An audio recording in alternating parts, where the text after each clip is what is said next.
Southern California, good afternoon, and welcome to another edition of the SoCal Supreme Sports Show.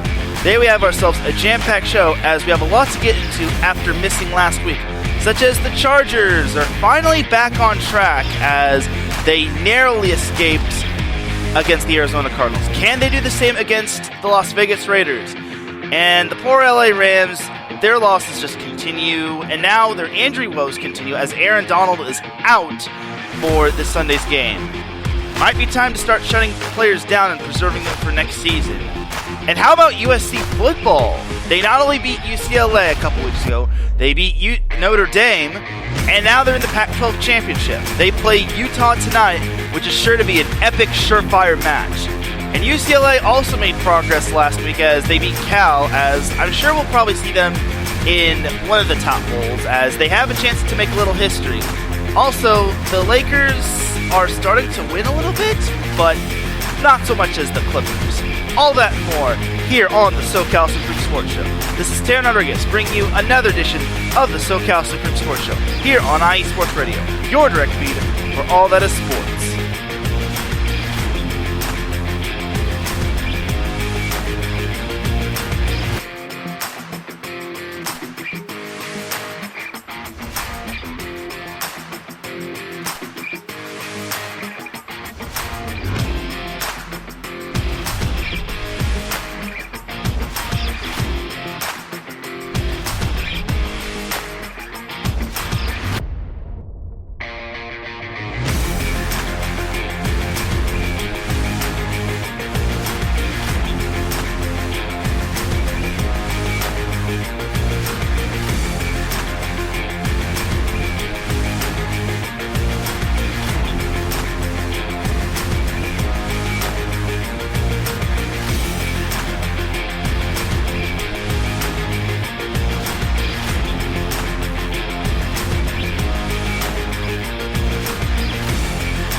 And welcome one, welcome all to another edition of the SoCal Supreme Sports Show.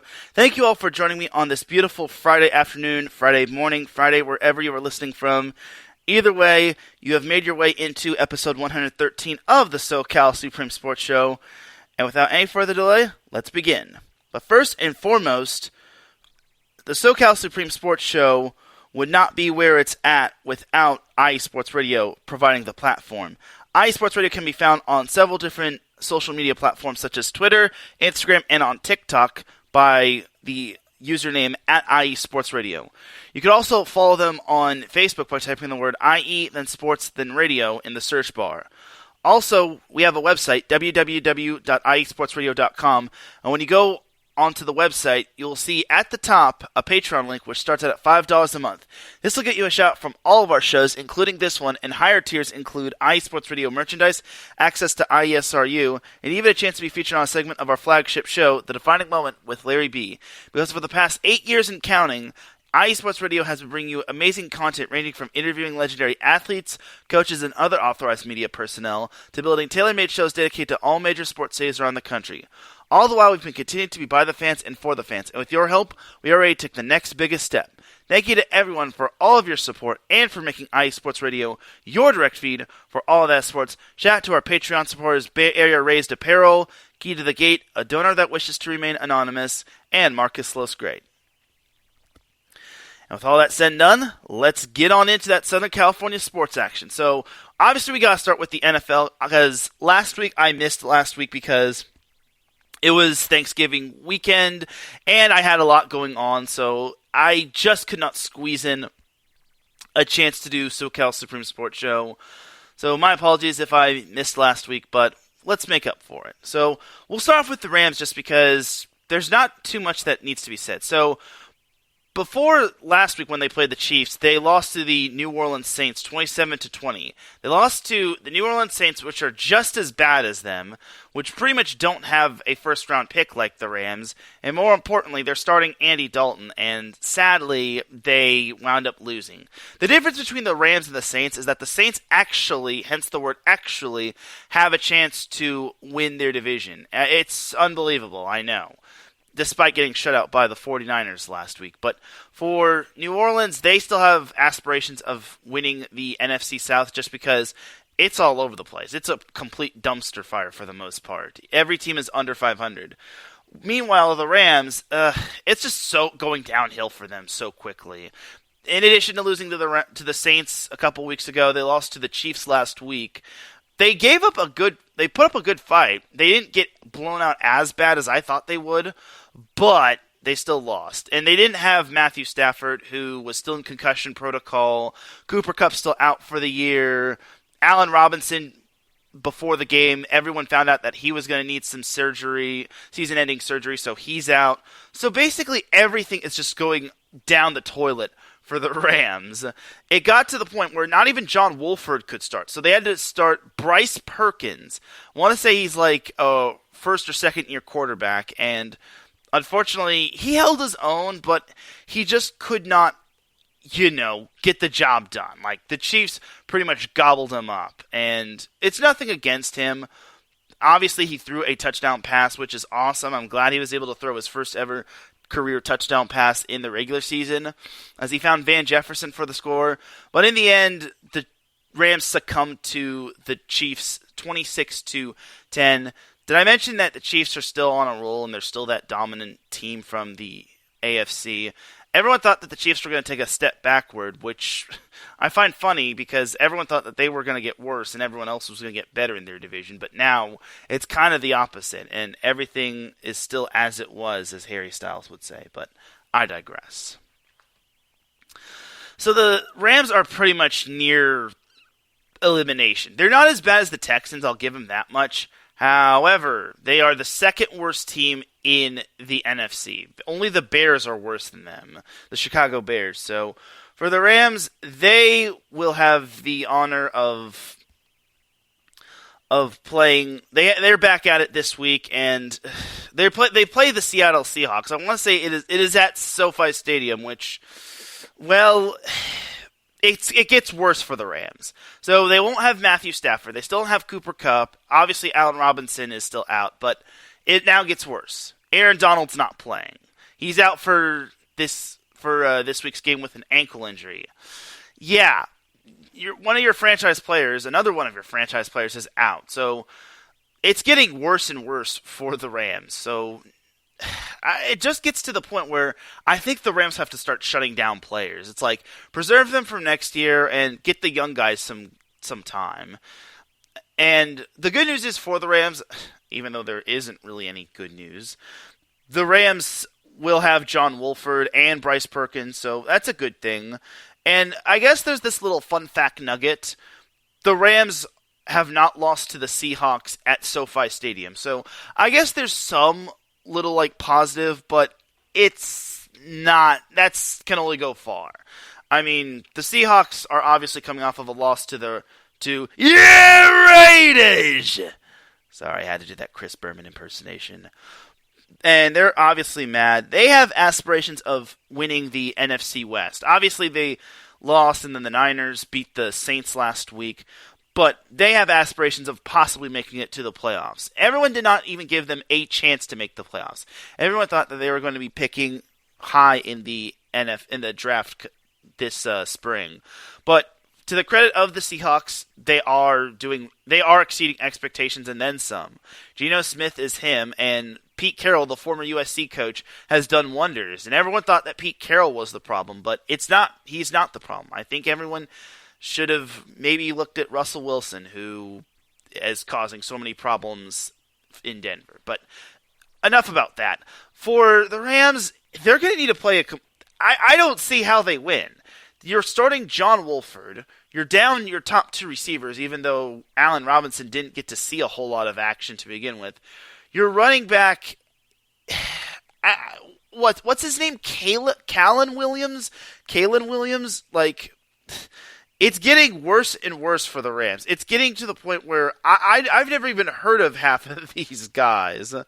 And last week in in the loss over the Chiefs, Bryce Perkins led the team in rushing with 44 rushing yards. And he also had 100 passing yards to boot, 2 interceptions, and 1 touchdown.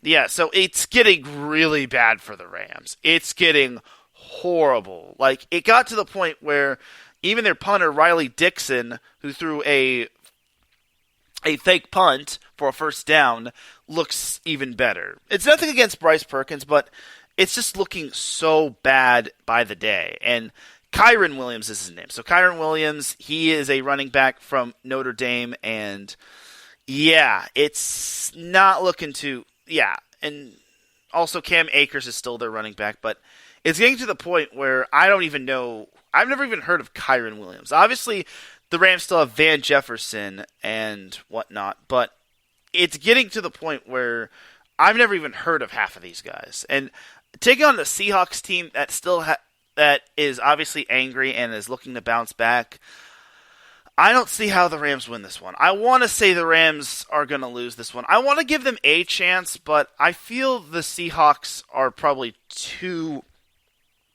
They're too, whatchamacallit, they're too determined to possibly end the season, or they're too up and up to have their aspirations lose to a lowly division rival who is coming off of the worst Super Bowl hangover in team history. So I gotta go with the Seahawks winning, let's say 28-14. I think that's a respectable score. I think the Rams somewhat keep it close, and then it gets a little out of hand. Heck, I think I'll actually lower that a little. I think it'll be 24-10 Rams, or Seahawks beating the Rams.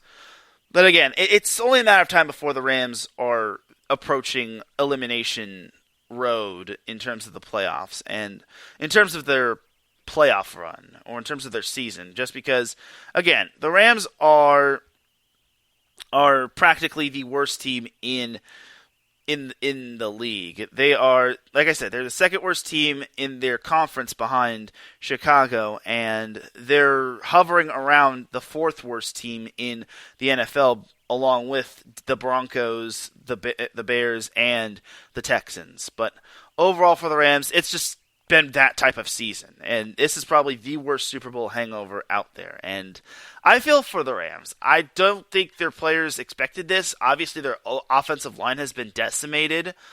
Losing Cooper Kupp did not help matters. Matthew Stafford getting hurt doesn't help matters.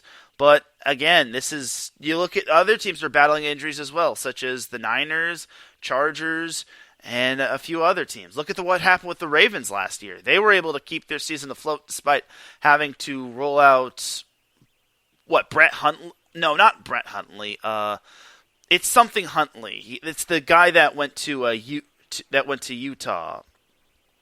That was backing up Lamar Jackson. That type of Huntley. So, because I remember Brett Huntley is Tyler Huntley. That's his name. So Tyler Huntley, that is the guy, not Brett Huntley. Brett Huntley, I think, was the guy that went to UCLA, but I digress.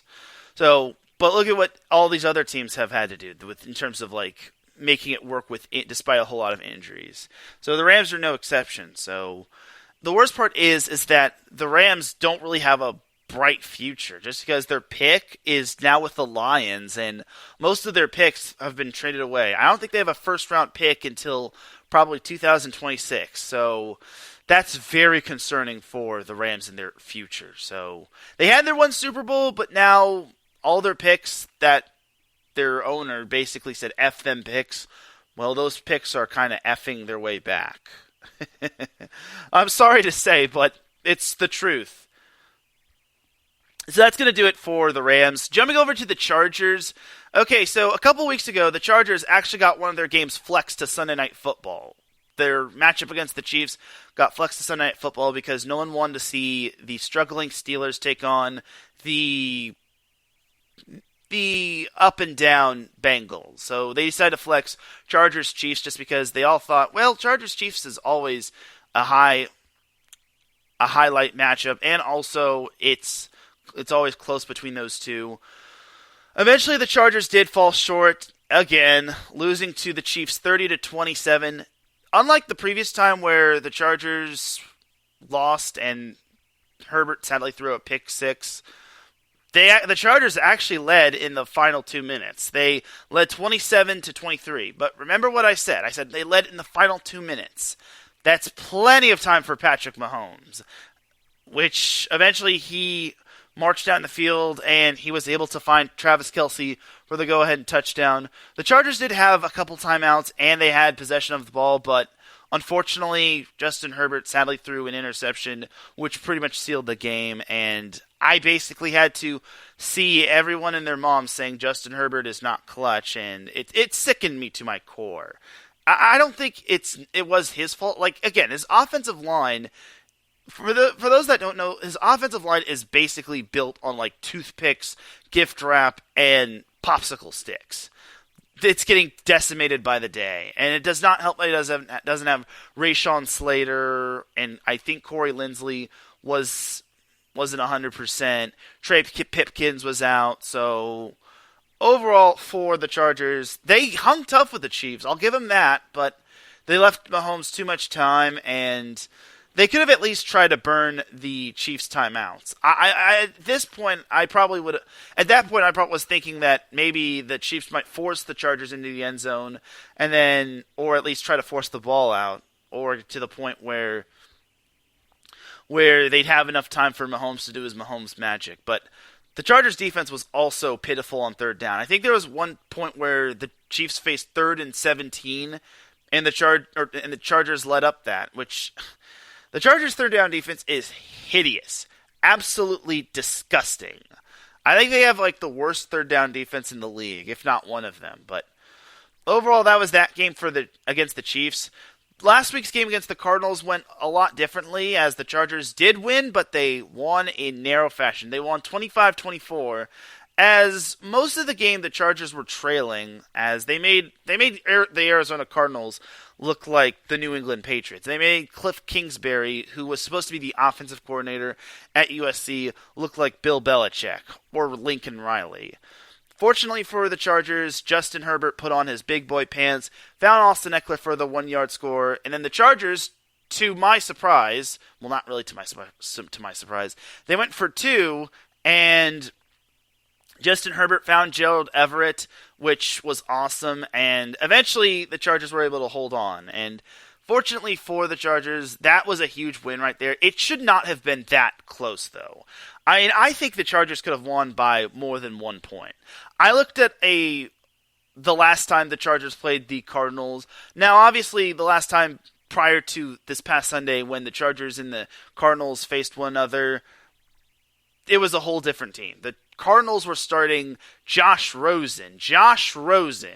That dude who basically made the whole 9 picks comment, which I think is the dumbest thing ever.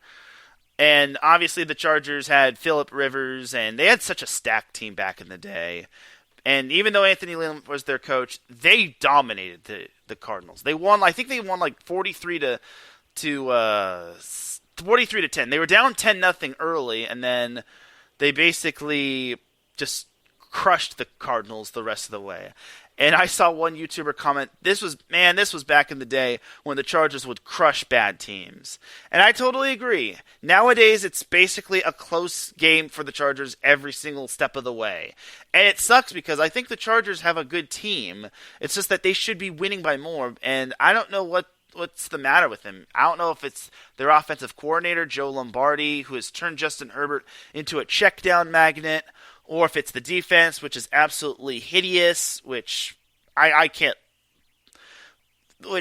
really defend. The only one who I could really defend is Derwin James. Derwin James has been amazing, and he was actually just named the Defensive Player of the Month, which was awesome. And in the win over the Cardinals, he had a forced fumble, and he also had an interception, which was awesome.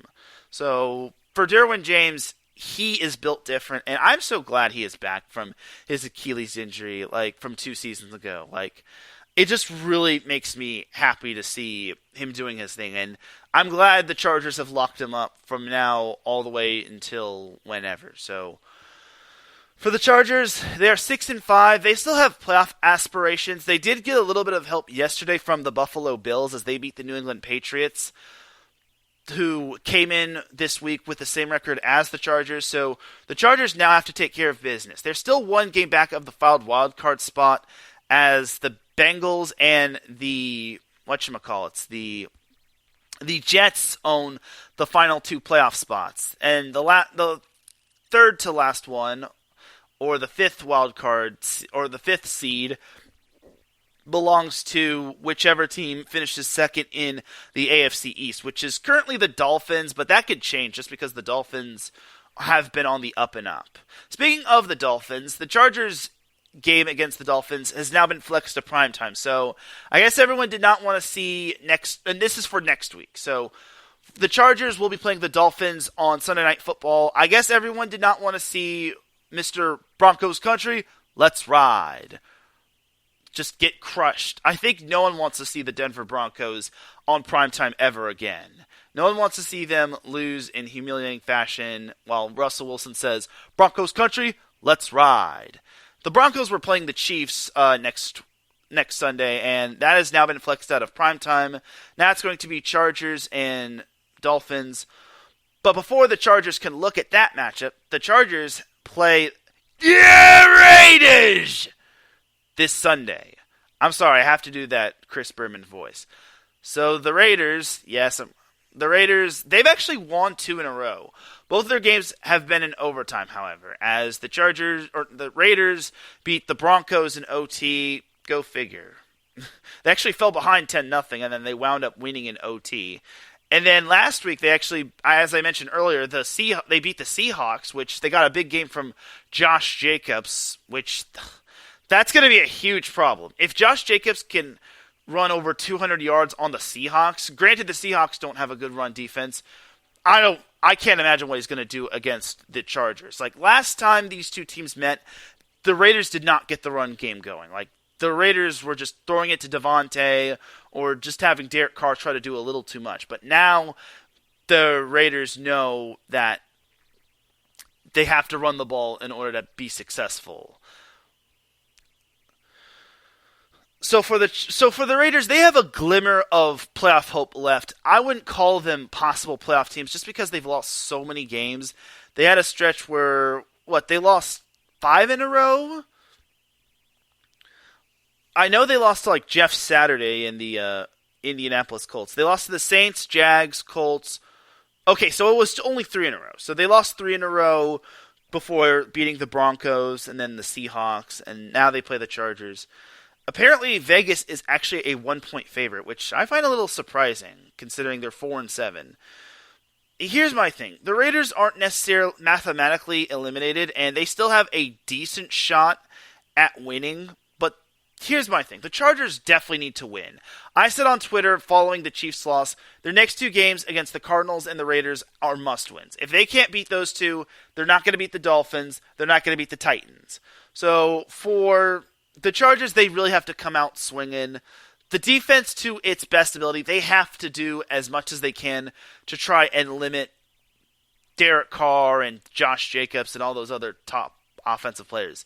The Raiders will not have Darren Waller or Hunter Renfrow, as both those two have been placed on IR. I think a few others have been put on IR as well, but here's the thing. The Chargers will not have most of their O-line, which played in the first meeting against the Raiders. And then they also won't have Joey Bosa, who he hurt his groin back in week 3, and he has not come back. And there still is no timetable put on him. Joey Bosa did mention on his Instagram story that he feels bad that he can't be out there and it hurts, and it's a long process for him, and I'm hoping he gets back sooner rather than later.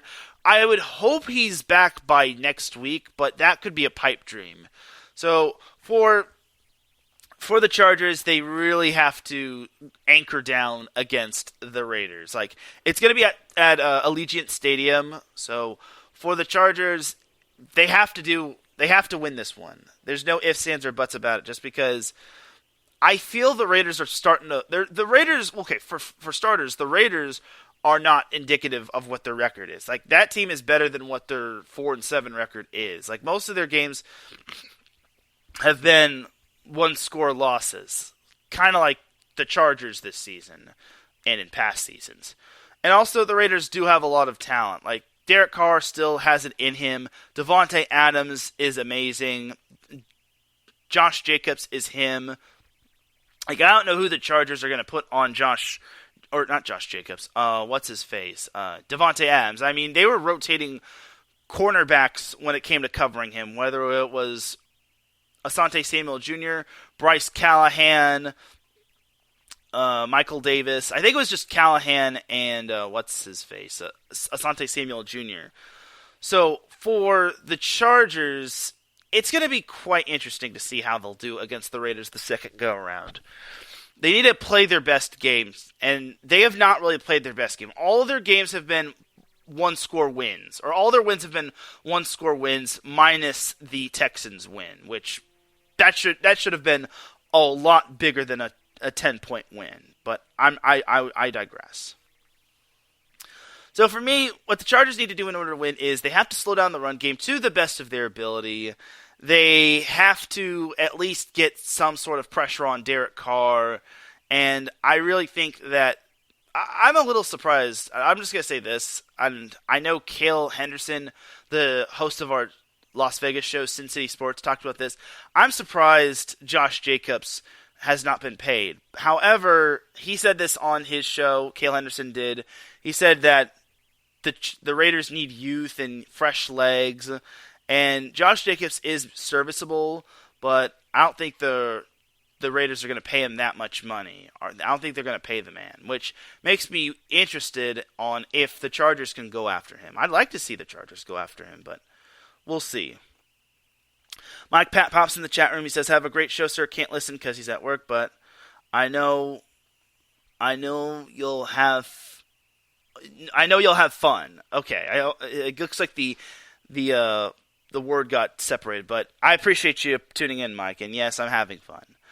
So for the Chargers, I have them winning this week, and they have to win this one. If they don't win, it's going to be an uphill climb trying to beat the Dolphins and the Titans. The Dolphins one is going to be the tougher of the two. The Titans one, it's going to be tough, albeit all they just need to do is just take away Derrick Henry, which is going to be easier said than done.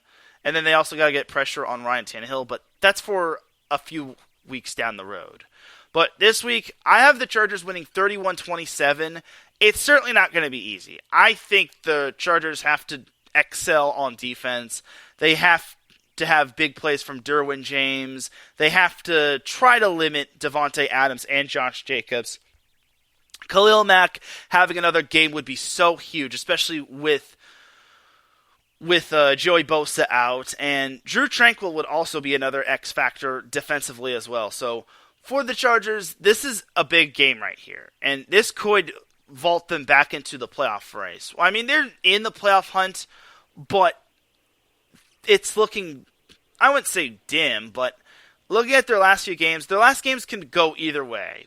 As after they play the Raiders, they've got the Dolphins next week. That's going to be a tough one. The week after, they've got the Titans, which could be 50-50. I mean, Derrick Henry is just a freaking lawnmower. He's a steamroller. And then following that Titans matchup, the Chargers head down to Indiana to take on the Colts. And then after the Colts, they've got the Rams. The Rams, just because they have two primetime games in a row. They've got Monday Night Football with the Colts, and then they've got a potential Sunday Night Football game against the Rams. Now, I don't know if that game will hold up, just because the Rams have been terrible this season, and the Chargers are borderline of making the playoffs and missing the playoffs. But overall, that one is also big. I mean, the Chargers could probably beat the Rams, barring Cooper Kupp doesn't come back for that game. And then the Chargers close out the season on the road against Denver, which has been their house of horrors this season.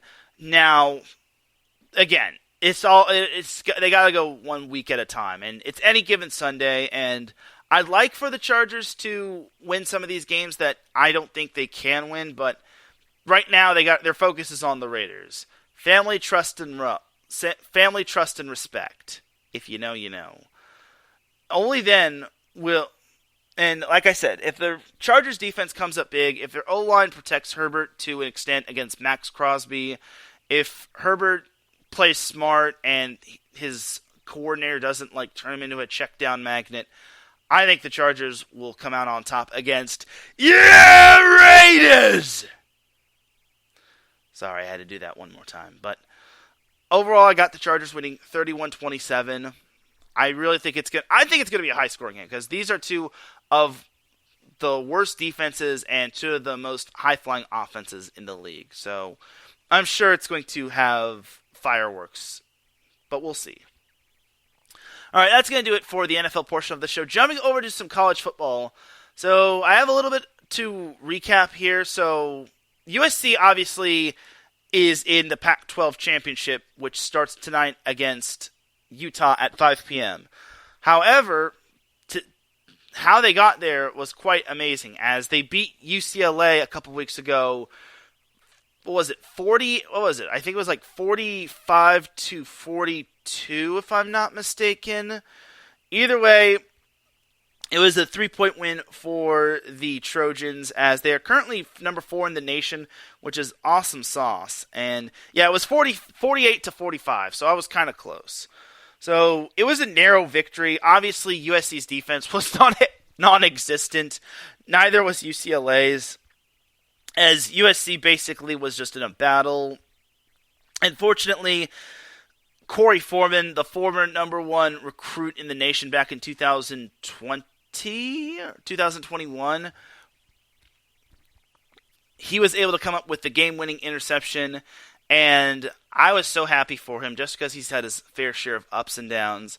But I was glad USC was able to pull out the win over UCLA. Personally, I felt bad for UCLA, especially DTR, but those UCLA boys shouldn't have been talking so much smack, especially DTR. I think DTR was talking the most smack ever. And yeah, I mean, obviously smack talk is awesome just because it's a rivalry game, but smack talk can only take you so far before you unfortunately come crashing down. So, following that game against UCLA, USC was able to defeat Notre Dame 38-27 at the Coliseum. Now, I was a little uneasy about this matchup just because Notre Dame has been flying under the radar, and USC could have obviously gotten a little too high on that win from UCLA. But for USC, they were able to play their game. The defense wasn't too terrible. Caleb Williams was him. He just was straight up amazing. And even though USC did not have Travis Dye, who was out for the season, they utilized Austin Jones really well, as he had a grand total of 154 rushing yards. Caleb Williams also ran the ball really well by himself, as he had 3 rushing touchdowns. He had only 35 rushing yards, but that's all good. And he had 1 passing touchdown for 232 yards. USC's defense also registered an interception on Notre Dame quarterback Drew Pine. It's been a little bit of a merry-go-round season for Notre Dame. It got to the point where Notre Dame had a very hideous loss to Marshall, of all teams, and they nearly escaped against Cal, but they've kind of turned the ship around, as they had solid wins against North Carolina and BYU. Then the ship kind of took a turn for the worse, as they fell to Stanford, of all teams, who had not won an FBS game since 2021. Or the fact about that was Stanford had lost 11 straight FBS games going into that matchup against Notre Dame. So that loss right there is absolutely hideous. But then the ship was starting to be rerouted to charted waters instead of uncharted waters, as Notre Dame beat UNLV as well as Syracuse and Clemson, both of which were ranked. And then they also beat Navy, only by 3 though, and they shut out Boston College, which we don't care about. But USC was able to right the ship against the Fighting Irish, and they were able to get back that jeweled shillelagh which made me happy. I'm glad USC was able to get that thing back. So now USC plays in the Pac-12 Championship against Utah, a familiar foe that has handed them their only loss of the season. Here's my thing for USC. If they win, they're in the college football playoff. Currently, USC is number 4 in the current college football rankings, and again, if USC wins, they're in the college football playoff. That is a given. They won their conference. They avenged their only loss. Trojans are in. If Utah wins, then I imagine USC goes to the Rose Bowl, which is my guess, but I'm not entirely certain. But for USC, they have to have their big goals. They have to win tonight. Number one, it would be great for the Pac-12 because I don't see Utah getting into that college football playoff. Everyone thinks that maybe Utah can get into the college football playoff. No. They have 3 losses. One was to Florida, one was to UCLA, and the other was to Oregon. All of which, Oregon finished tied for second with Utah, but by way of tiebreaker, a very complicated one at that, Utah is in the Pac-12 Championship.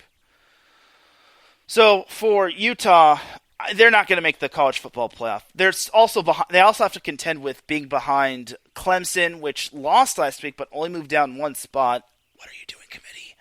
Also, they have to contend with the likes of Alabama and what's their face? Ohio State, which Ohio State lost last week to Michigan, and then what's their face? Alabama lost a couple times this season as well to LSU and Tennessee. And also LSU is number 5, and they're probably fighting for their college football championship hopes and lives. So for USC, here's my thing. I'm confident that USC can win, but I'm so nervous. I tweeted out early today, all I want for my birthday, which is tomorrow, is for USC to beat Utah. I would not want anything else. I just want USC to win the Pac-12 championship and make the college football playoff. All I ask for. I beg of you, USC, please make my birthday, my pre-birthday, something special. Please, USC football. Please. I really think USC can win based on, USC will not have to face Utah's running back, which is a good thing. It's good that they won't have to face Utah's running back, which torched UCLA in the last meeting as, well, Cam Rising led Utah in the rushing category, but I want to say Micah Bernard is their top rushing quarterback. It's Tavion Thomas, as he, I guess, declared for the NFL draft.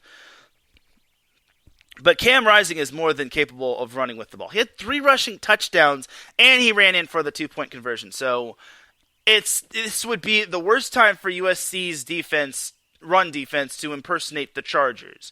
I'm just saying. So USC has to be sound defensively. Here's my thing. Utah has been, I wouldn't say dog water when not playing in Salt Lake City, but my thing is for Utah, they're not the best team outside of Salt Lake City. They're 6-0 at home, but they're 3-3 on the road, and they are playing in a neutral site. But let me show you the wins that Utah has at home. So Utah won 34-13 against Arizona State, which Arizona State is the 3rd worst team in the Pac-12. Then they beat Washington State 21-17, albeit that's probably their best road win, but it's against Washington State, and they're okay, but they're not great. It's probably it's their best road win of the season, but obviously they didn't have Cam Rising. But for Utah, I think for Utah, that's where the buck stops, because their their final road win of the regular season was against Colorado, which they just thumped 63-21. And Colorado is the worst team in the Pac-12, which I feel bad for Cal, which lost to Colorado. But for Utah, they have not been the greatest team outside of Salt Lake City, and obviously, it's so much different playing Utah not at Salt Lake, just because the altitude is not as high, the fans aren't as raucous can be. And for USC, this is their chance to prove that last game was, I wouldn't say a fluke, but it just didn't go their way. And granted, they were up 14 at the time, but sadly their defense just kind of let down their guard, and they really have to contain Cam Rising to a T.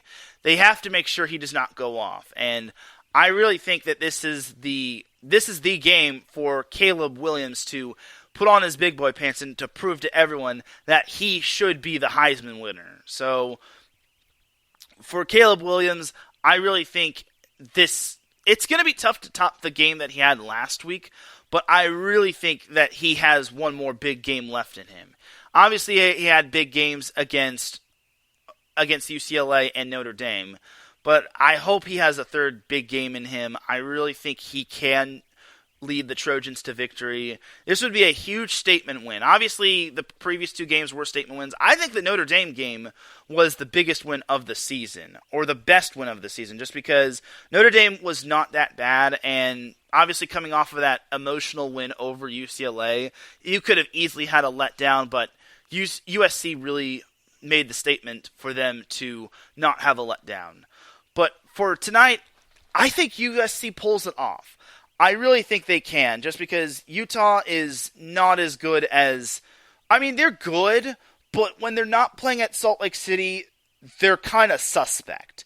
They've lost to UCLA on the road, like I said. They lost to Oregon on the road, which kind of put them in a situation where they would miss the Pac-12 Championship. If it weren't for Washington State losing to Washington, then Utah wouldn't be in the championship. Oregon would. And then they also lost to Florida, which I thought was kind of the mind-blowing loss of them all, considering Florida also lost to, Vanderbilt, but I digress. But I have USC winning. Let's go... I think USC can cover as well. USC is a 3-point favorite. I think USC wins... Let's go 45-35. I think it's going to be another high-scoring affair. I think USC's defense comes up big. I really think that they can also put up the numbers as well. I don't know how Caleb Williams could replicate last week's performance as well as the performance against UCLA and any other big-time game that he's had. Not named Rice, of course. But for USC, this is their time to shine. And I actually saw on Twitter a USC comic. It was a USC Comics Twitter account that said, 2 down, 1 more to go. And then this cartoon figure of Lincoln Riley said, no, 2 down, 3 more to go. Which is basically implying that if USC gets into the college football playoff with a win tonight, and then they have 2 more wins until they become the champions of the college football playoff. And I think the last pick said, I love that, man. And I really hope that everyone has that mindset. I really hope that everyone has the mindset of 2 down, 3 more to go. And I hope that USC comes out swinging. Like, if they could put pressure on Cam Rising, and if Caleb Williams gets into the zone, Utah better watch out. And again, they're not playing in Salt Lake City. I think USC has a very good chance of winning. It's just that they have to execute perfectly. Defense is obviously... the defense can do all that it can. They just can't let Cam Rising just go off in terms of touchdown.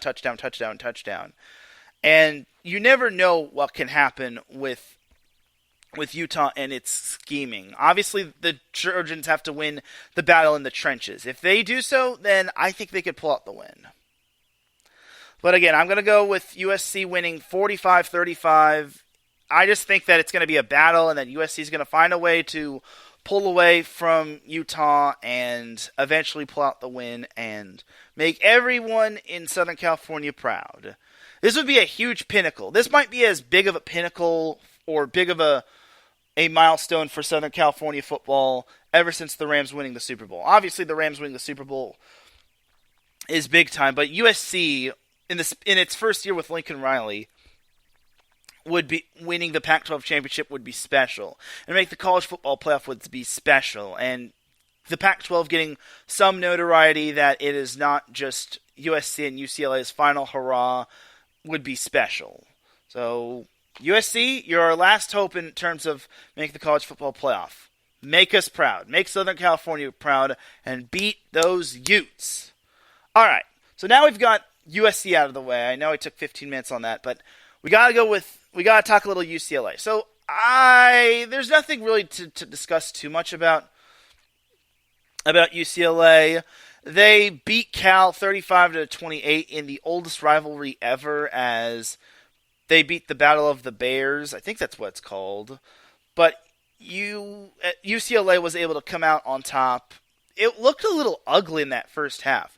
UCLA was down 21-10, but the turning point was that UCLA was able to get a touchdown late in the second quarter, and they used that momentum to basically have the lead and carry it all the way until the end.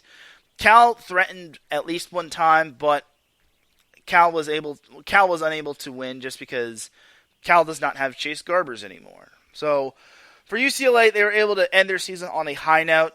Now, here's the thing. If UCLA beat USC, then there would have been 5 teams in the Pac-12 with a record of 7-2. It would have been the most funniest thing ever. At that point, if I were the commissioner, I would have just said, nope, you 5 are all co-conference champions, and I would have just told the committee, we're not going to have a Pac-12 championship game, and we're not going to send anyone to the college football committee or to the college football playoff. I don't think the committee would have had USC in the college football playoff as well as UCLA.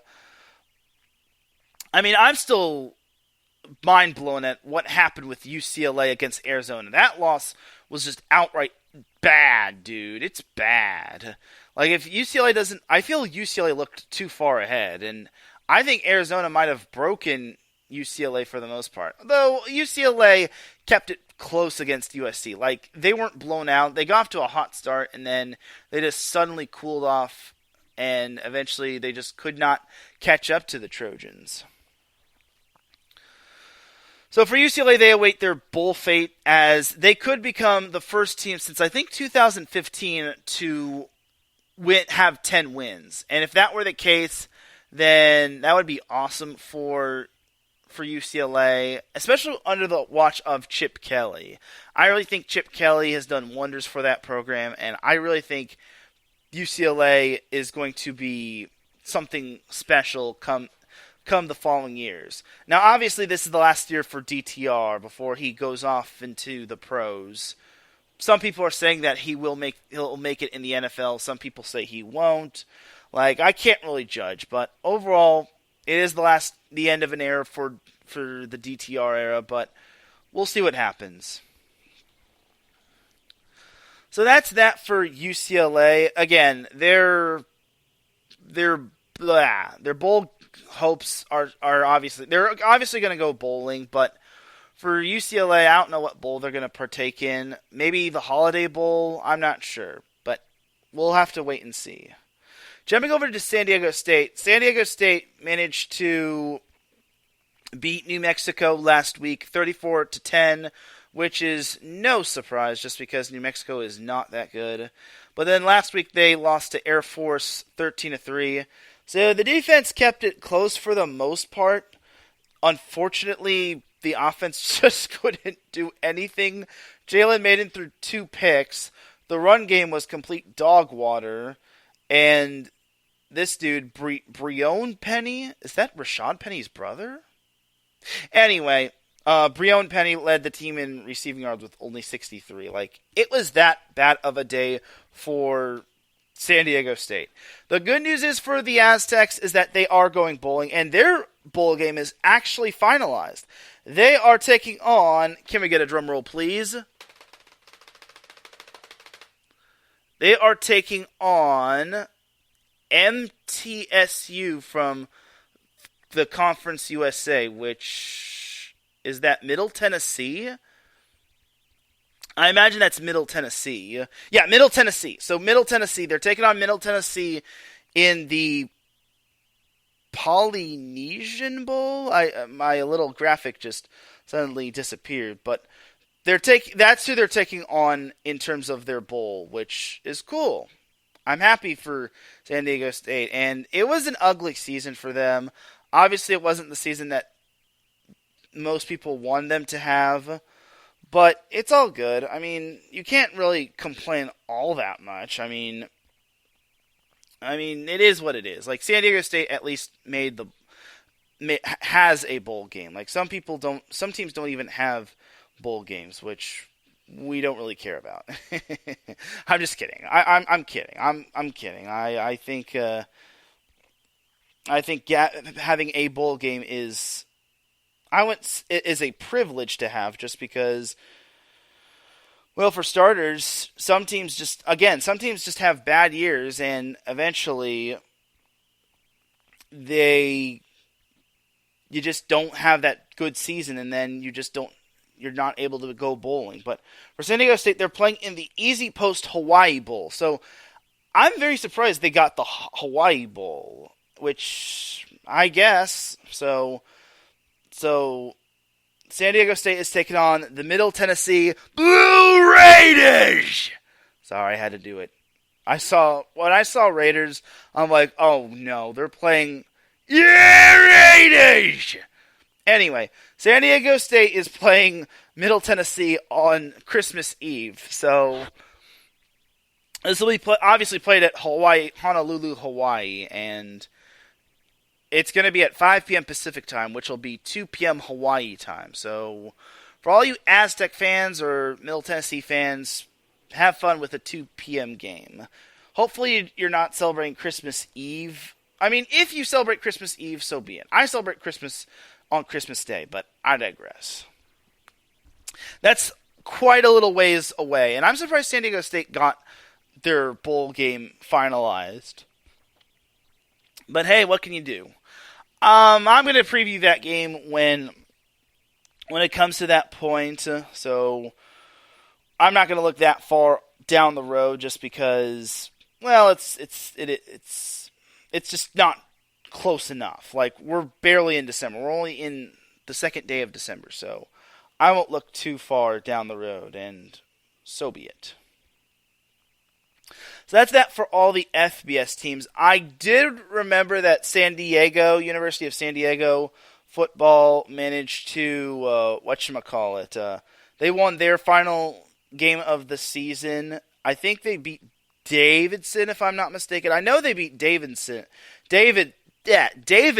not Davidson Crooks, Davidson from the Davidson Wildcats. And then they also beat Moorhead State 14-9. Now this is a defensive battle. San Diego tapped into their inner San Diego State, and their defense actually carried them. Funny thing was that the offense carried them in the first half, as they went up 14-0 at halftime, and then Moorhead State scored 9 points in the third quarter, and then it was just basically defense. The heck, special teams wasn't even required from from San Diego. So San Diego ends the season 5-5, which is nice. I'm glad they were able to end the season on a positive note. Speaking of ending the season on a positive note, Cal Poly ended its season with a 49-42 win over Portland State, which wasn't bad, actually. Except you realize Portland State was like 4-6 going into that game, so it's all good. Cal Poly ends the season 2-9. It was obviously a dreadful season at that. It got to the point where Cal Poly scored 28 points, which was 28 points in the second quarter, and it was that high scoring. So I also have to give one shout to a player that I covered back in in high school, Troy Fletcher, who had the go-ahead touchdown with 47 seconds remaining, as Troy Fletcher is a former Edison High School product. So the fact that he was able to run in the go-ahead touchdown was absolutely amazing. He finished with 47 rushing yards, which was nice. And he also had two receptions for 9 yards. And Troy Fletcher was a talent unmatched, and I'm glad he was able to come up big for the Mustangs. So my hat's off to you, Troy Fletcher. Hope you're killing it, and Edison Chargerville misses you. But I digress. So that is going to do it for Cal Poly, and that's going to basically do it for college football. Basically, next week, I only have USC Utah to recap, and then we've got bowl games, and then that's pretty much it for college football. Unless, of course, USC makes the college football playoff, which, knock on wood, I'm hoping that's the case. But on that note, that's going to basically do it for the college football and football portion of the show. Going to take a quick little commercial breaky break. When we come back, we have some NCAA men's and women's basketball to go over. We've also got some NBA to go. Excuse me. Sorry about that. Some NBA to go over. And then we have some NHL to go over. And then we've got the Dum Dum of the Week. You're not going to want to miss that. So you're listening to the SoCal Supreme Sports Show here on iSports Radio, your direct feed for all that sports. We'll be right back after this.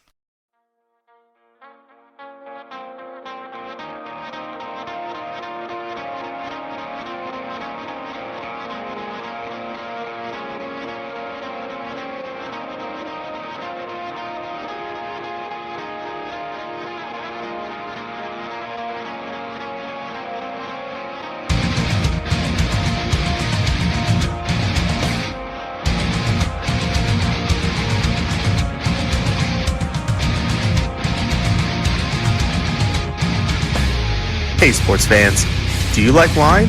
Well, we've got the show for you. This is Let's Wine About Sports, a show where we talk about wine and sports simultaneously. From the classic Cabernet Sauvignon all the way down to the grapes that you've never even heard of before. Oh yeah, we cover it all. And we'll talk about a little bit of sports as well. Football, hockey, collegiate, women's sports, it doesn't matter. We're going to talk about it all, and we're going to whine about it all. So join me Monday at 8 p.m. on IU Sports Radio, your direct feed for all that is sports.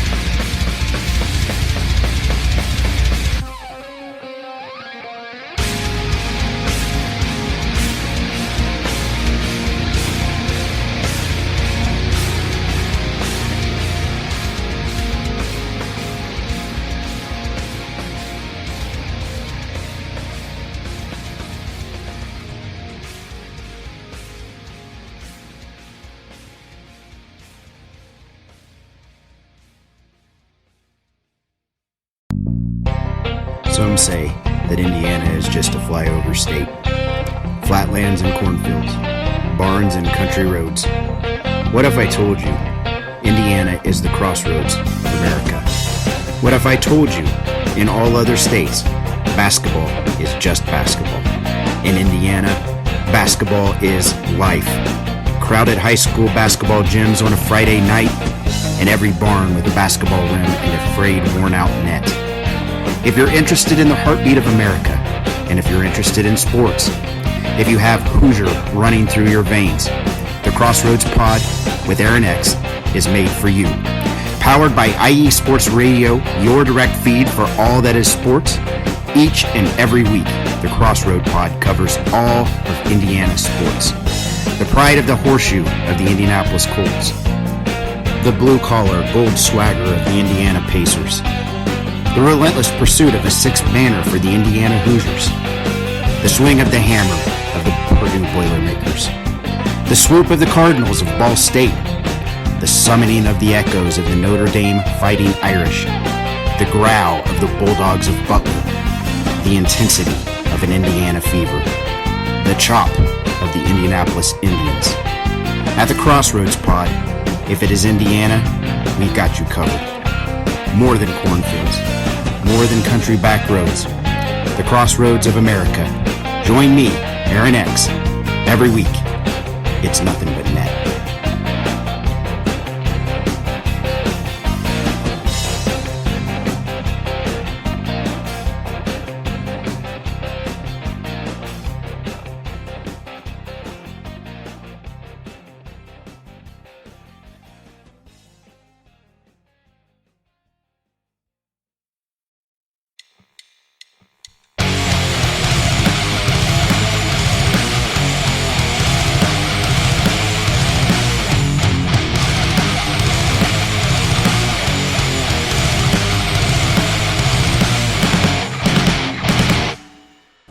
college football?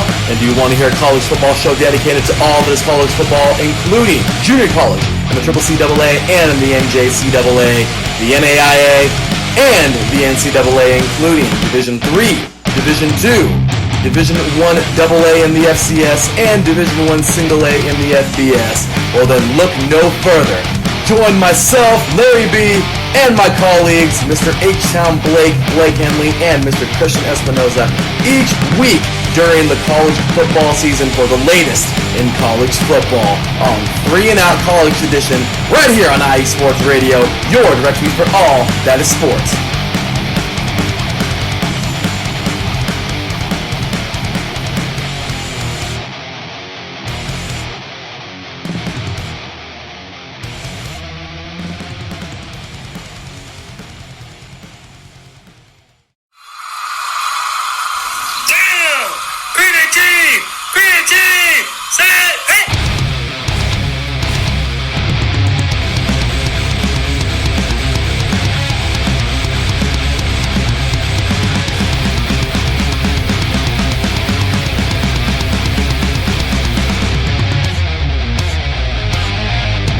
What's going on, football fans? This is me, your boy Larry B, inviting you to join myself, Colin Reynolds, Mike Pat, and John Felipe for one of the most electrifying football shows you have ever heard.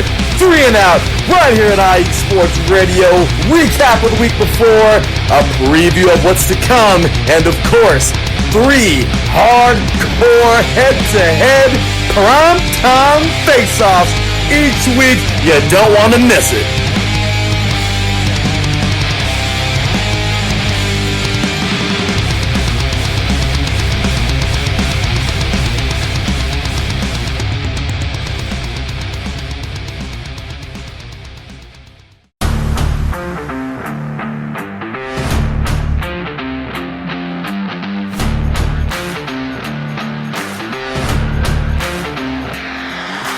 What's good, fight fans? It's your boy, Marcus Los Great, here to give you what you want, here to give you what you need. Yeah, man. Yeah. I'm coming to you live, straight from your mama's basement with a crispy, awesome white tea. They are coming to you live every Tuesday at 10 p.m. Eastern Standard Time. Powered by IE Sports Radio, your direct feed for all that is sports.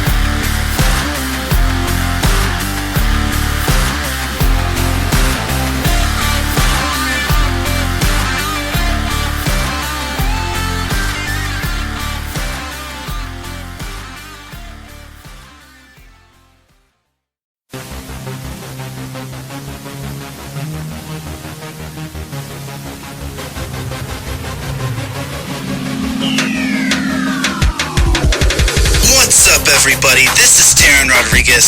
Are you a fan of volleyball? Are you a fan of Thunder Spikes?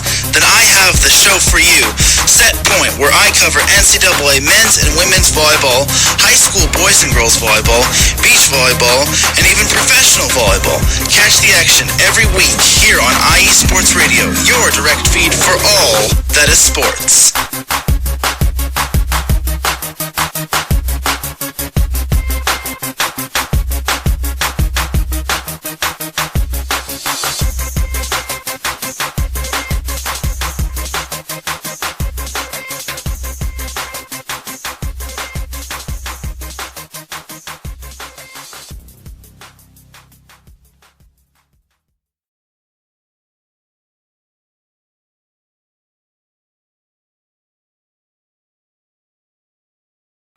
Back with segment number 2 of the SoCal Supreme Sports Show here on IE Sports Radio, your direct feed for all that sports. Definitely check out all of our amazing shows, such as Gloves Off with Marcus Losgreat, and my show, Set Point. Also, check out 3 and Out College Edition, the Crossroads Pod, and Let's Whine About DMV Sports. But also, for my show, Set Point, sorry if I'm a little winded, I just came back from doing some business. For Set Point, it's NCAA Women's Volleyball Tournament time, and I'll save the volleyball stuff for Set Point, but for Set Point, we have some Southern California volleyball teams in the NCAA tournament, as USC and San Diego are representing the Southern California area in the NCAA Women's Volleyball Tournament. And San Diego kicked off its little run with a 4-set win over Northern Colorado. They play Washington State tonight. It's going to be a really good matchup. And then USC kicks off the postseason against, what's their face? High Point. High Point, and if they win that, they'll most likely play Ohio State or Tennessee State. So that's basically a little of your volleyball gist right there. So that's basically just the brief portion of it. I'm not going to break down what happened with San Diego. You'll have to wait for Set Point, or just follow Set Point on Twitter at @set_point.ie. But let's get back into the main thing of Southern California. Let's get back into the main portion of the show. So jump on into segment number 2 as we'll discuss a little NBA. So obviously the Lakers haven't been stinking as much, but they have been stinking quite a bit, as the month of November has pretty much ended for them. They closed out the month of November with a 128-109 win over the Portland Trail Blazers. Now, granted, Portland didn't have a majority of their stars, such as Damian Lillard, but a win is a win, especially since the previous game, the Lakers actually lost a heartbreaker to the Indiana Pacers, 116-115, off of a buzzer-beater 3.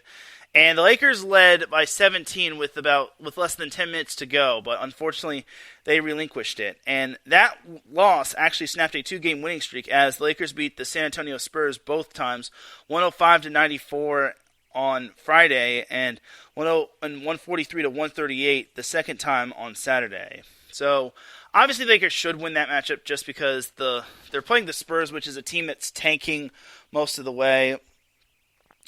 But the thing about the Lakers is they're still dead last in their division, and it's still been tough sledding. But at least they're being somewhat entertaining, though. Again, they're the third worst team in the Western Conference, ahead of San Antonio and Houston. But hey, they're not ultimately bad, but they could be so much better. It's still been a painful painful start for the Lakers nonetheless, as the Lakers return to action tonight against the Milwaukee Bucks at Milwaukee, aka I think their gym is still known as the Bradley Center. No, it's the Pfizer Forum. I've always known Milwaukee as the Bradley Center. I don't care what anyone says. I will refer to some of these gymnasiums as their old names. As we welcome Larry B, as he says, T-Rod. Great to have you in the chat room, Larry. Unfortunately, I got through all of the football stuff, so that's basically where I'm at in terms of this show. So for the Lakers, that's pretty well. They play the Bucks tonight, which, oh boy, that's going to be a tough one. They play them on national TV as well. And on Sunday, the Lakers will remain on. I think right now the Lakers start their Grammy road trip, which is something the Lakers always like to call. It's basically the first week of December. They have this thing called the Grammy Road Trip, where they basically go all over the place, just because the Grammys are taking place in the Crypto.com arena. I refuse to acknowledge that name. I still think it should still be Staples Center. I'm going to fight anyone that thinks otherwise. Anyway, so the Lakers' Grammy road trip starts tonight against Milwaukee. Then on Sunday, they have Washington. Tuesday, they are at Cleveland. Wednesday, they have a very quick turnaround as they play Toronto. Next Friday, they play the Philadelphia 76ers. And they close off said Grammy road trip against the Detroit Pistons. And I guess I should also mention that the Lakers play the Boston Celtics on the 13th of December, which, I can't wait for that one. It's going to be tough, though, just because the Celtics are the best team in the NBA. Ugh.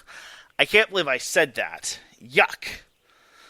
Anyway, but that's basically the Lakers' little Grammy road trip right there. I feel it should be longer than 6 games, but it is what it is. So that's basically the Lakers right there in a nutshell.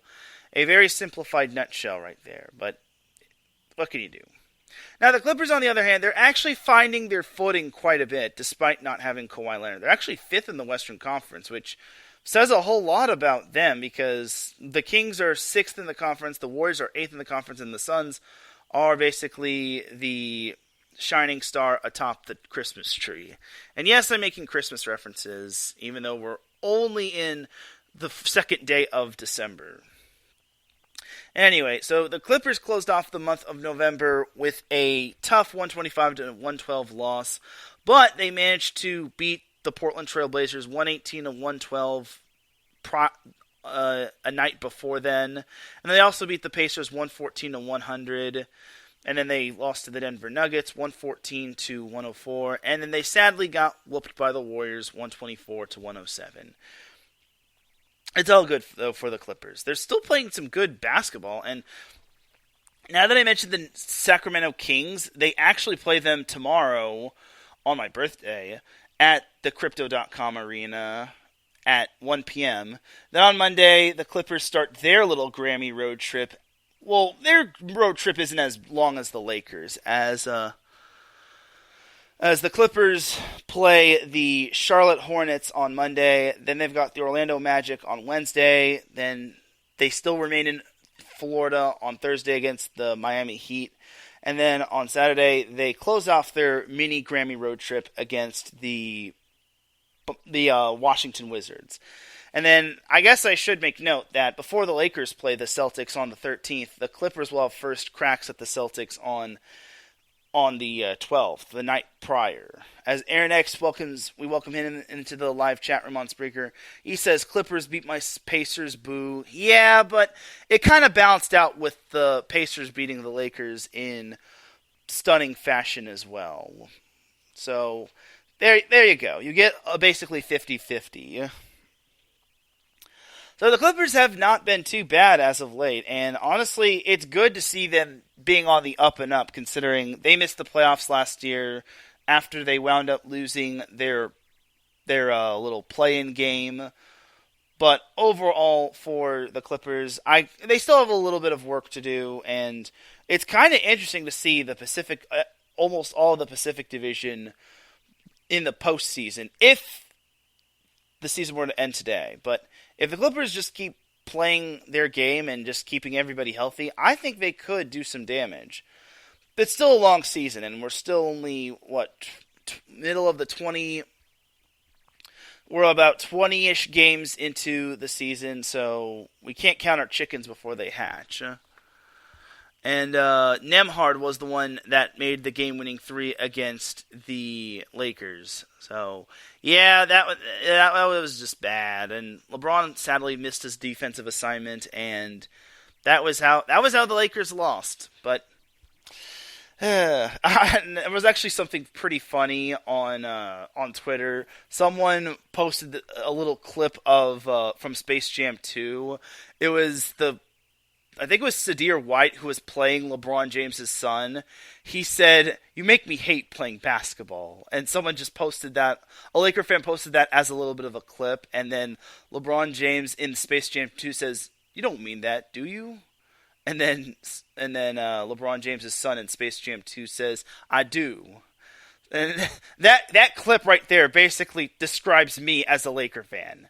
Me saying, "You make me hate basketball," to the Lakers. And it's for good reason, just because they're just that bad. But to the Clippers' point, they're the ones kind of carrying Southern California for the time being.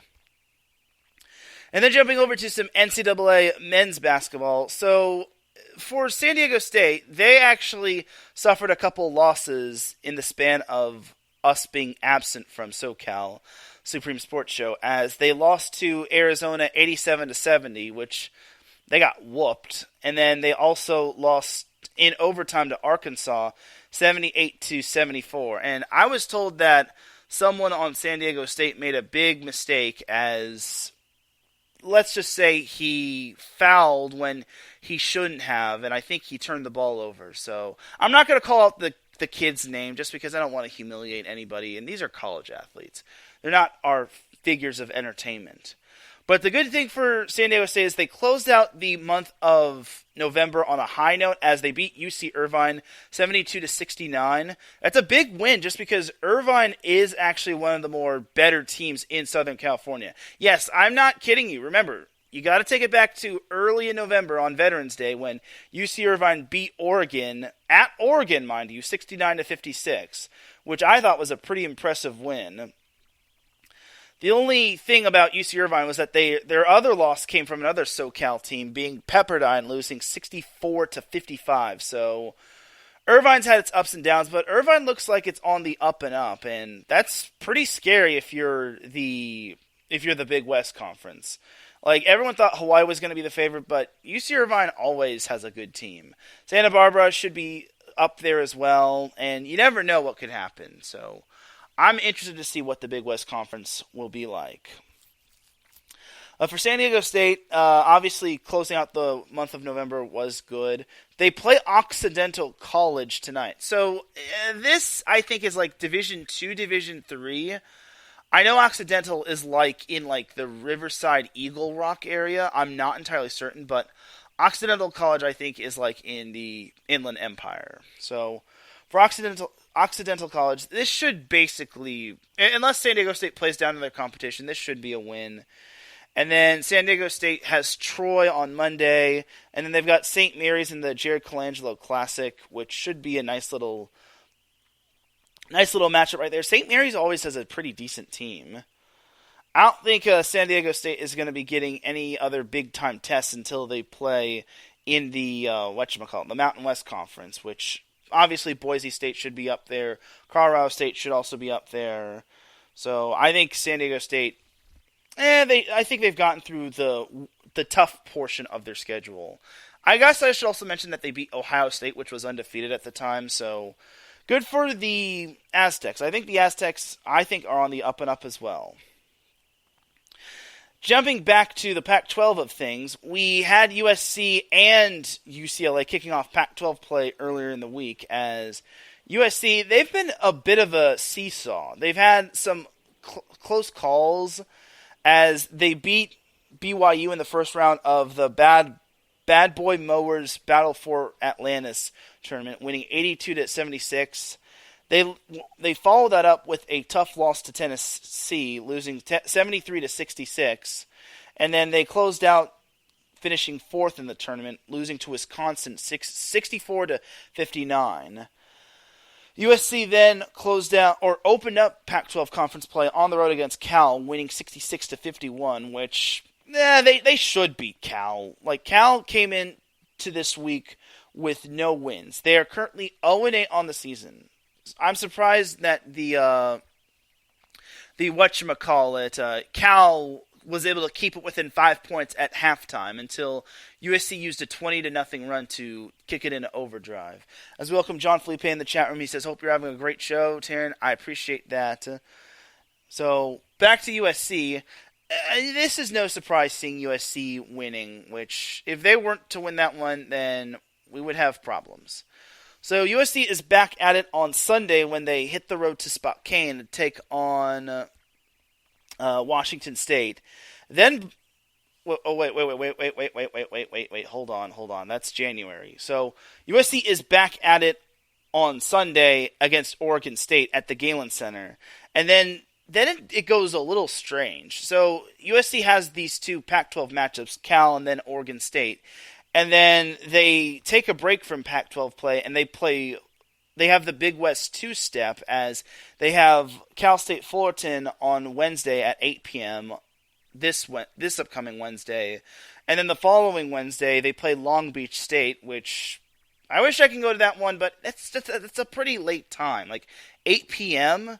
Eesh. I guess I should also make note that USC has another tough little matchup as they play Auburn on Sunday, December 18th, which I'm happy that USC is getting some stiff competition. Like, playing Tennessee, that's good competition. Wisconsin is pretty decent competition.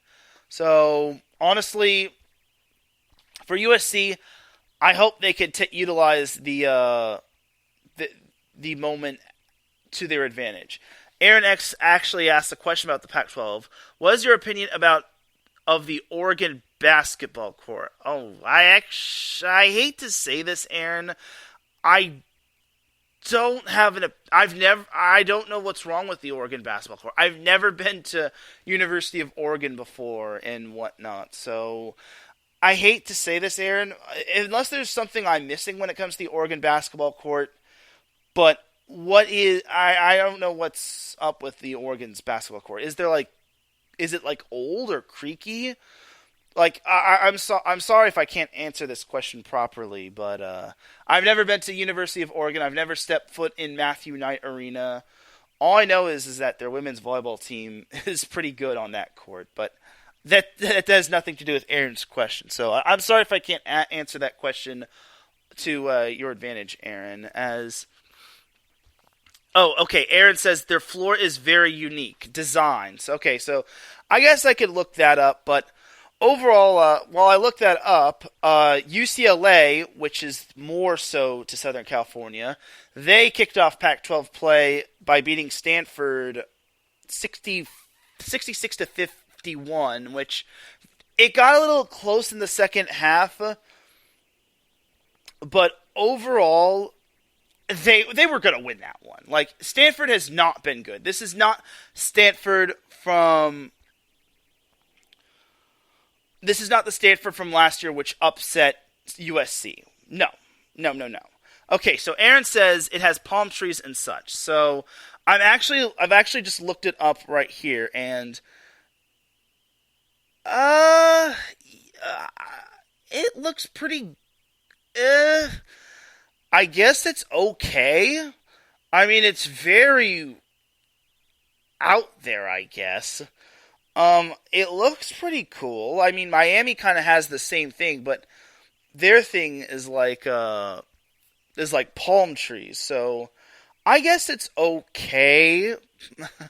This is kind of a interesting design. So thank you, Aaron, for bringing this up to me. It's the Kilkenny floor, deep in the woods. So yeah.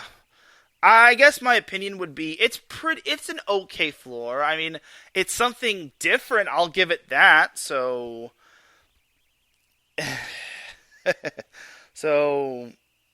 that's kind of my opinion. It's different. So that's my opinion. I'll just leave it at that just so Oregon fans don't break down my door and start complaining about what I said. But anyway, back to UCLA, which has a lot of expectations this year. So UCLA was able to open up Pac-12 play with a big-time victory over Stanford, which, again, it's no surprise. But UCLA has a tougher matchup on the horizon as they return home to Pauley Pavilion to take on Oregon on Sunday. Now, Oregon, as I said, they lost to UC Irvine, but I don't think that loss basically describes Oregon. I think that loss does not do Oregon any justice. So I think this is going to be a barn burner of a matchup for UCLA. And I still think they can come out on top just because they're playing at Pauley Pavilion. But now the schedule is going to start to pick up for UCLA because just like USC, they take a break from Pac-12 play. They play Denver on Saturday. Not this Saturday, but the following Saturday. And then on the 14th, UCLA heads up to the DMV to take on Maryland, which that's going to be a fun little matchup. Maryland's actually ranked number 22. And then UCLA plays Kentucky in the CBS Sports Classic, which is going to be at Kentucky. At least that's what I've heard. No, it's actually in Madison Square Garden. See, I don't know this whole CBS Sports Classic. This is just news to me, but that's basically UCLA's playing at Madison Square Garden against Kentucky. That's going to be a humdinger of a matchup. And then UCLA closes out non-conference play against UC Davis, which they should win that one. UCLA is not Cal. I'm just going to throw that out there right now. UCLA is not Cal. UCLA did have a couple tough losses in their non-conference schedule, as they lost to Illinois 79-70 when UCLA was number 8 in the nation and Illinois was number 19 in the nation. And then UCLA followed that up with a tough 80-75 loss to Baylor. So, I mean, at least UCLA is playing stiff competition. If they had lost to unknown teams or little-known teams like Florida Gulf Coast, then I think we could hit the panic button for UCLA. But they're still ranked, and these are good opponents. They're not losing to bad teams. And I think those losses will make UCLA tougher come further and further Pac-12 play. And then once the Pac-12 tournament starts, and then obviously when the NCAA tournament begins, I'm pretty sure UCLA will make the NCAA tournament. There is no doubt in my mind that the Bruins will be in the NCAA tournament. Unless, of course, they have a hideous season which forces them to miss the tournament, but that ain't happening. All right, that's basically going to do it for some NCAA men's basketball talk. I guess I'll mention this on the NCAA women's side of things. USC, Southern California, not South Carolina, they are actually undefeated, which, when you look at it, it's awesome. I'm happy for USC, because you got to remember they landed that number 1 recruit in the nation. It's awesome that they are undefeated as of right now. What isn't awesome is that all of their opponents, or most of their opponents, are basically sub 500. They've beaten Bakersfield, Cal State Bakersfield, Idaho State, San Diego, San Francisco, Penn, Utah State, and their most recent victim was California Baptist, or CBU. Other than that, USC is a perfect 7-0. They have Merrimack and San Jose State, but their true big test is going to come when they play UCLA. Speaking of UCLA, that's a perfect segue to go into my little mini shout-out. So for UCLA, I have to give a tip of the cap to them. They gave South Carolina all that they could handle this past Tuesday. They were up. They basically won the first 3 quarters, and then South Carolina, the other USC, they kicked it into overdrive in the 4th quarter as they wound up winning 73-64. But they really scared the game. What's South Carolina? The Gamecocks? Yeah, the Gamecocks. As they really put a scare into them. And UCLA had another big win early in the season as they wound up upsetting number 11 Tennessee 80-63 on the 20th. See, a lot happens when I miss out on SoCal Supreme Sports Show, but I digress. And they also beat Marquette in the Bad Boy Mowers Battle for Atlantis women's tournament as they won 66-58, which was awesome sauce. So, good job to UCLA, and UCLA I think is back to I wouldn't say back to their dominant self, but the fact that that South Carolina loss was their only loss of the season, that's still pretty darn good, as I think UCLA can still pose a threat, and I think the Bruins can be something special. Now, obviously, as a USC fan, I hope they don't beat the living daylight out of USC too much, as basically, I want USC to be as good as they were in the past, but against UCLA and against all the competition they faced, like, USC has not beaten too many good big-time opponents.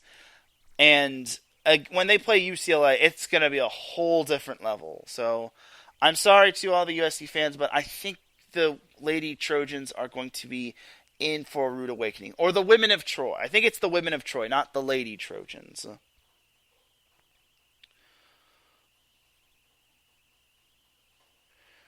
Alright, so that is basically going to do it for the NCAA college basketball portion of the show. Jumping on over to the NHL, and this will probably be the last sports segment we have for this show.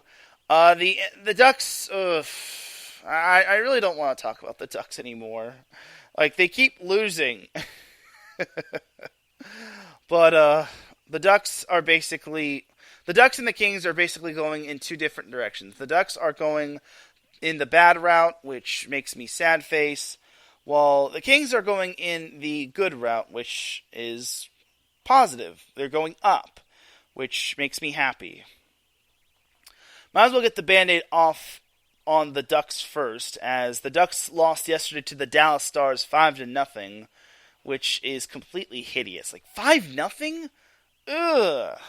And then they lost on Tuesday to the Nashville Predators in overtime 2-1. They lost to the Seattle Kraken 5-4, which the Kraken are improved though. They lost to the Ottawa Senators 5-1, and their last win came against the New York Rangers, winning 3-2 in regulation, which I guess is okay. But for the Ducks, they are just absolutely hideous. Bad. Terrible. Terrible. They are the worst team in the league. And I'm not exaggerating. They're actually the worst team in the league, and they've played 24 matches. Is the season over yet for the Ducks? I'm sorry to sound like a Debbie Downer, but it's just looking bad and bad. On the Kings side of things, it's a little bit better, as the Kings beat the Arizona Coyotes 5-3, which is awesome, though they probably could have won by more, but I digress. They lost to the Seattle Kraken in what was probably the weirdest yet most epic yet saddening game ever. The Kings lost to the Seattle Kraken by a score of 9-8. I'm not kidding you, 9-8. I've never seen a game with that many goals before. So for those that took the under when it came to the combined goals of Kraken and Kings, I feel sorry for you. And then also the Kings lost to the Ottawa Senators 3-2, but at least the Kings have been getting points. The Kings beat the San Jose Sharks 5-2 last Friday, and then they lost to the New York Rangers 5-3, and then I guess I should make note that the Kings lost to the Seattle Kraken on the 19th, 3-2. So, yeah, it's been better. The Kings are definitely much better. Currently, they are third in the Pacific Division, which is pretty good. Obviously, the Golden Knights are just mowing everyone down, but for the Kings to be third is not bad, and everyone had some high hopes on the Kings this year, especially after what they did last year and how they almost beat the Calgary Flames. Unfortunately, it was the Edmonton Oilers. Sorry, they almost beat the Edmonton Oilers. They would have taken on the Calgary Flames in the second round of the NHL playoffs, but unfortunately, the Kings kind of slipped up. No pun intended, but for the Kings, at least their season's going better than the Ducks' seasons. I'm sorry if I have to use the Ducks as a punchline, but it is the truth. I'm sorry, but it is definitely the truth. So that is that for the Ducks and the Kings right there. And before I head on out, I have to give out my Dum Dums of the Week award. I guess I spoiled it. I should be the Dum Dum of the Week. Dum Dum of the Week. So the Dum Dum of the Week award basically goes out to someone or something that does something very dumb. And I don't care what your excuse is. If you do something that is irresponsibly dumb or that is to my dismay and to most people's dismay, you are going to be on Dum Dum of the Week. I don't care what your excuse is. And I'll try not to pick on, make it too big of a deal. But if it is a big deal, you are going to be on Dum Dum of the Week, and I will not hold back. And I have 3 Dum Dums of the Week. So I'm going to start off with the one that I did not brush up on. So I don't know what had happened with this, but I don't know who to blame for this Dum Dum of the Week, but apparently some Las Vegas organizers forced a women's college basketball tournament to be played in a hotel lobby where there was no standing room, as Indiana University women's basketball coach Terry Morin ripped the disappointing environment of the Las Vegas Invitational Tournament over the weekend, which took place inside a hotel ballroom at the Mirage Resort and Casino. Okay, I don't know who's to blame for this one, but whoever decided to have a basketball tournament in a ballroom, I don't know what to say. It's That's not fair, dude. Like, that's more so unfair than it is dumb, because those college athletes don't deserve that.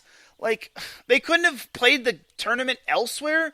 They couldn't have, like, played it at UNLV or something of that sort. It's like, why a ballroom? So according to the New York Post, in now photos on social media, a game between Indiana and Auburn was played in a fully carpeted 90,000 square foot event space that had no stands for spectators. Ugh. There were chairs placed around the perimeter of the court, however. There appeared to be limited attendance. Yikes. And Morin said the situation was a major miss for the progression of the women's game, and that her number 6 ranked undefeated team was given a different idea of what the venue would look like. And Aaron X pops in the chat room, the host of our Indiana show, the Crossroads Pod, said that IU game was awful, it was disrespectful, and IU was ranked number 5. So the New York Post said number 6, but I'll take Aaron's word for it. So I don't know whose idea was it. I can't really give out a designation on who should be Dum Dum of the Week, whether it was the hotel. I'm pretty sure I'm going to give this to the hotel and not like whoever organized that or whoever had the idea of forcing Auburn and Indiana, the number 5 ranked team in the nation, to play in a hotel ballroom. What are you thinking? I'm basically about to go Dr. Phil and straight up say, what are you thinking? It's like, I don't know what to say. There's nothing more to say, but whoever had that idea of forcing Indiana and Auburn to play in a hotel ballroom instead of an actual basketball court where there could be more spectators involved sitting, most likely, you are this week's Dum Dum of the Week award recipient numero uno. You are so dumb. You are really dumb. For real.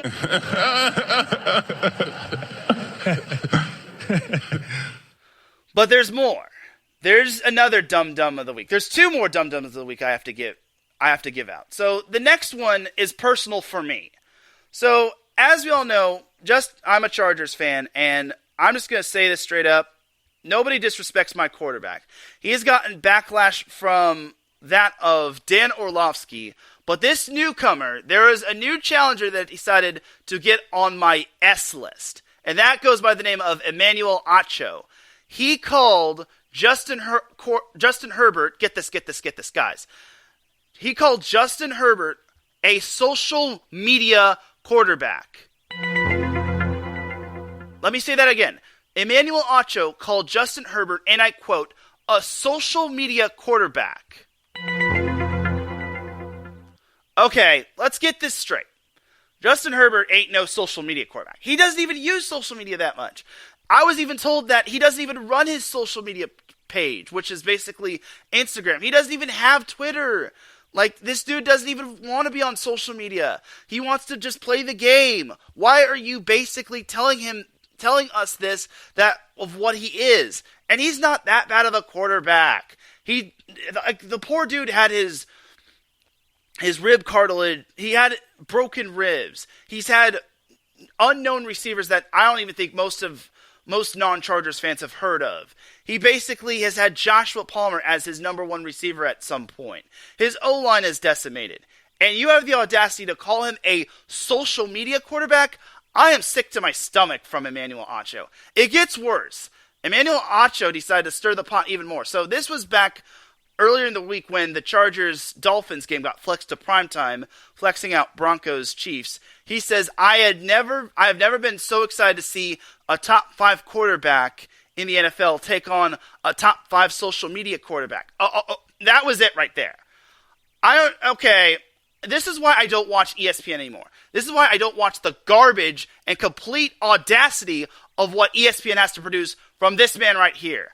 I hope Justin Herbert proves Emmanuel Acho wrong. I really hope Justin Herbert balls out, not only this week, but next week. It'll be tough to beat the Dolphins, like I said, but Emmanuel Acho, I can't believe he would say Justin Herbert's a social media quarterback. Social media quarterback, my foot. Like, he's top 5 in passing yards. Like, I don't watch any of these shows on ESPN. I barely watch First Take.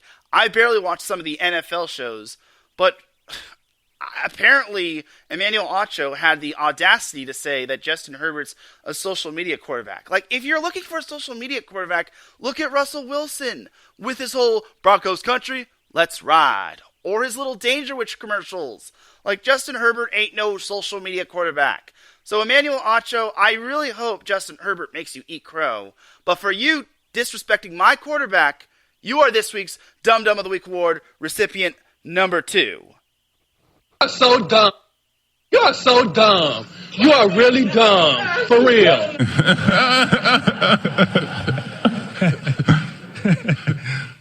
But there's one more. There's still one more Dum Dum of the Week I have to get into. So, we're going to keep it in the NFL, and apparently, all right, this one has to be the coup de grace. This one's the worst of the worst Dum Dum of the Week award. So, apparently, everyone knows who Sean Taylor is. I think the former Washington Redskins or former Washington Commanders. Well, back in the day, Washington was known as the Redskins, but for Sean Taylor, obviously it's been 15 years since his passing. God bless him and his family and his loved ones. Obviously, it's tough. It's been tough times for the Taylor family. So the Washington Commanders, decided to do something to commemorate or to honor Sean Taylor.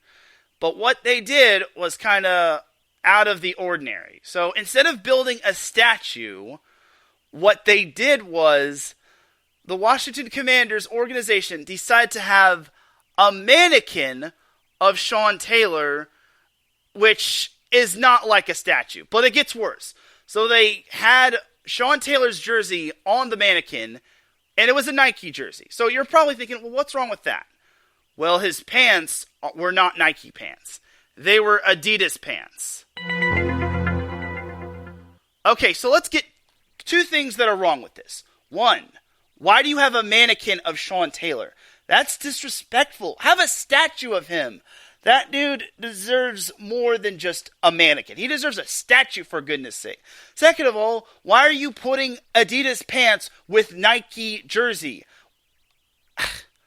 Just when I thought that the Washington Commanders organization couldn't sink any lower, they do this.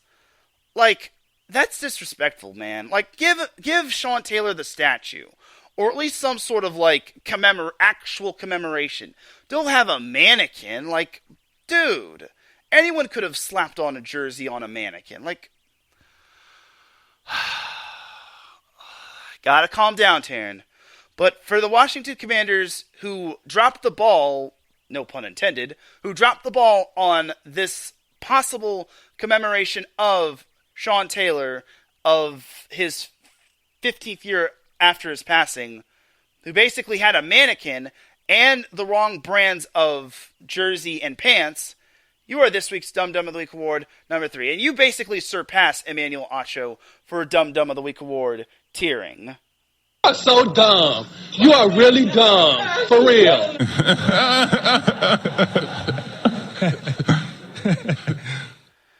And that, my friends, is all she wrote. These people, it just makes me want to tear my hair out. People and their opinions, people and their ideas, people and their failed attempts. It just makes me shake my head. But that's going to do it for this week's episode of the SoCal Supreme Sports Show.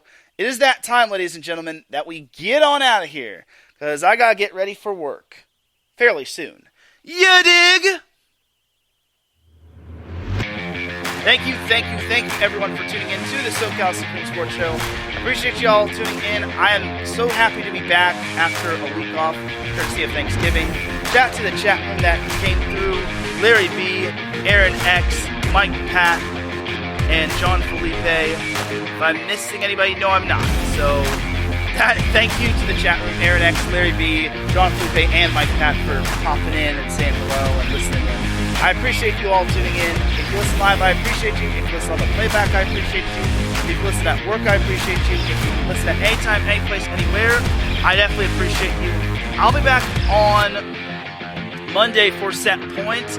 And I'm sure I'll be back next Saturday or next Friday for the SoCal Supreme Sports Show.